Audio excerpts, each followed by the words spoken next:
si despert o en somnis, sentir dels dos gegants l'aspre llenguatge.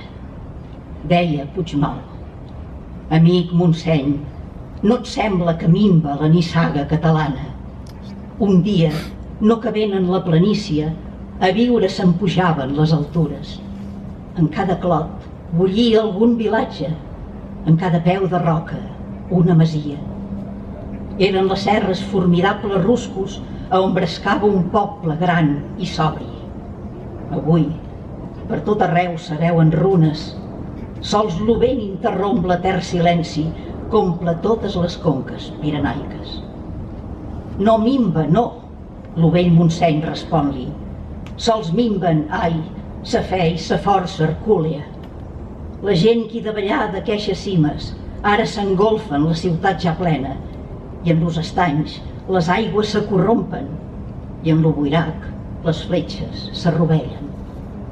Puigmal diu amb veu aspra: si no minva, doncs què s'és fet lo regne de don Jaume? Doncs què s'és fet lo Rosselló granívol? Què la Cerdanya en dues mig partida? Més sortosa la túnica inconsútil de Jesucrist fou a la sort jugada. Què es feu la voladúria de ses glòries i què es faran ses lleis i son llenguatge? Roures que tenen ja en la vella soca la feixuga destral del centralisme. Oh Déu, la raça catalana és morta. Què dius? Montseny respon: mai fou tan viva, però ses mans no branden ja lo glavi sedent de sang, ni l'homicida llança, sinó les eines del treball feixugues, lo timó de la nau i el de la rella. Mai tanta vinya engarlandar amb ses toies, sos puigs assolellats, ni tantes messes amb llenç d'or abrigaren la planura.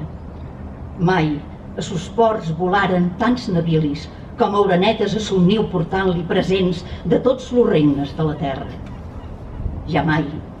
Jamai sos jocs florals sentiren de trobadors novells tanta cantúria. Mentre els aucells refilen en sa brosta, mentre de flors i fruita s'enjoiella, no és mort encara l'arbre de la pàtria. Si dorm a la seva ombra alguna tribu, en lloc de fer-li de fiscal, ajuda'm de sos torps amb la veu a despertar-la.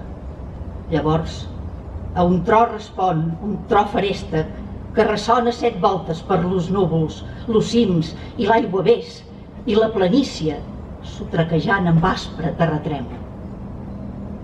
Jo em deixo dir i amb estimada pàtria la sang vaig oferir, l'arpa i la vida, clavant mon front a terra, de vergonya, de sols tenir per ella un gra d'arena. Folgueroles, estiuada de 1888.